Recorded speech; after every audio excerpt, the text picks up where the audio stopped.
Okay, welcome to the Calm Over Chaos Corner. Today we are going over what to do if you think your pens might be a little bit dry or scratchy.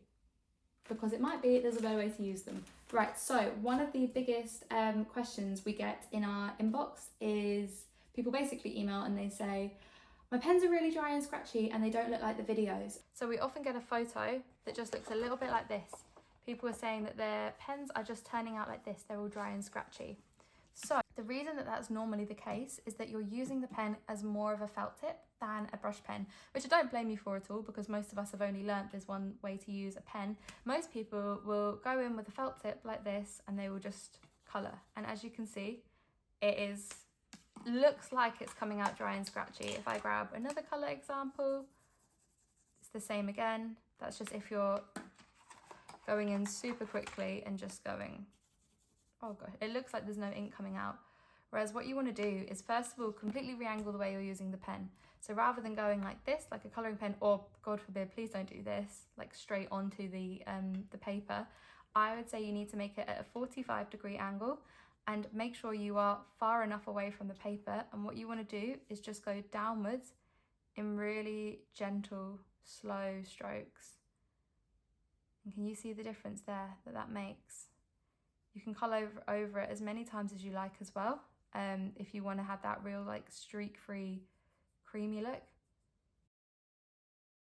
And then if I go in again, so this is the exact same pen, so you can see like I haven't moved the pen or anything, it's the same pen I'm using. I might try and draw myself a little like leaf shape here. So again, with that slow strokes and just being really gentle with it, like this. You can see that it just goes on beautifully, really. Just, yeah, really imagine you're painting with it rather than using it sort of in the more traditional way you may have used felt tips in the past. Oh, like, look at that. Isn't that just so nice? And again, so the paper I'm using here is the same paper that all of my books and binder sheets and everything are printed on. And as you can see, it's really smooth, high quality, thick paper. So it just goes on so beautifully. This is actually going to be something I coloured in the past, but there's no bleed through at all.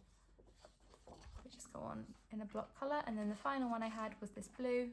So again, instead of going in a little bit crazily, if you just go in really neatly in slow strokes. Also, when you are using the pens correctly, you'll probably be able to tell, because if I go all haphazardly like this, you can see that the nib of the pen, the nib kind of fans out and loses its shape, which is another thing. Sometimes people email us saying that their pen nib isn't retaining its shape.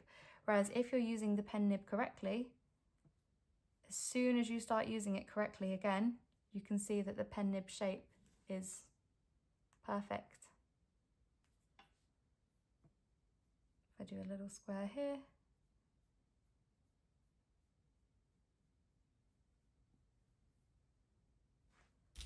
and that is the best way to use your brush pens to make sure you are getting the most out of them.